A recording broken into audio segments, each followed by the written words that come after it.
natin yung paa niya. Kasi na-clip na i-hook na natin doon. Nakalak na siya. Taas pa natin yung kanyang paa.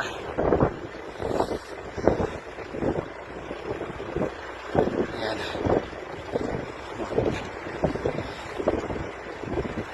Nakalugir. Tapos ihigit. Oh, kaya. Uy, maganit.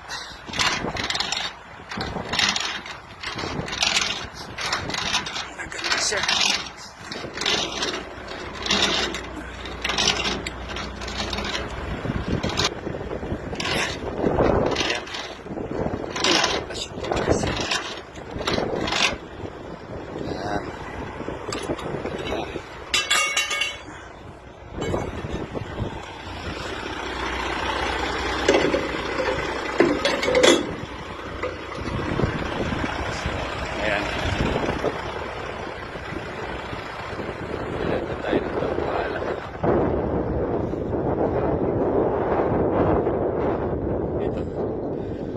Siyang parking brake.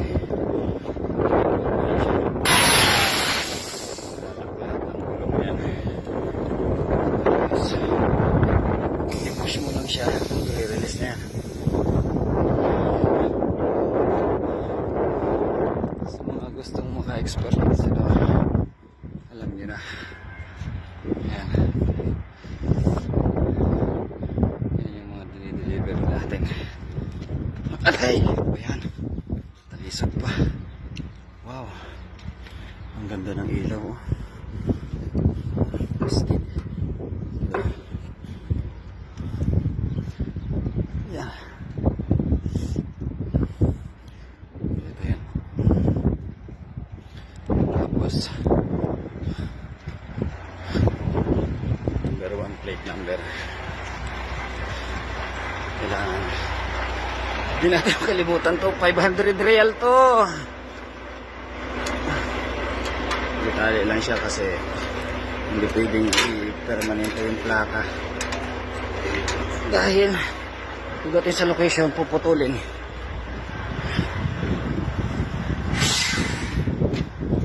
Diba? Astig kaayo. Dito natin siya ilalagay. Tuhog-tuhog lang to.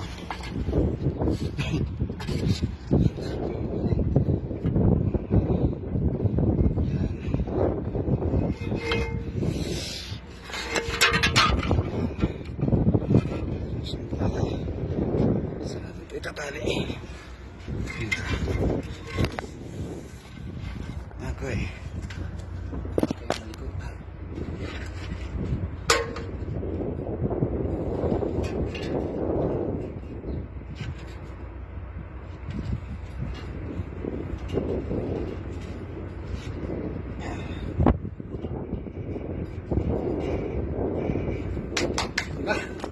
Simple lang guys.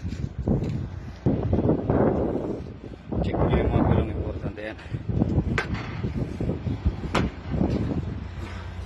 Yan, kailangan mga gulong nila hindi magkadikit.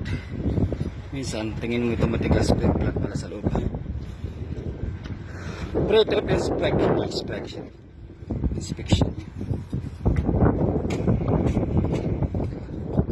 So ready na. Pwede na tayong malis.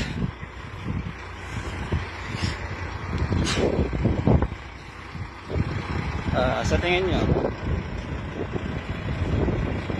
kano yung sahod to po, ang sahod ng isang driver pag ganyan kalalaki yung hinihila? Alam nyo,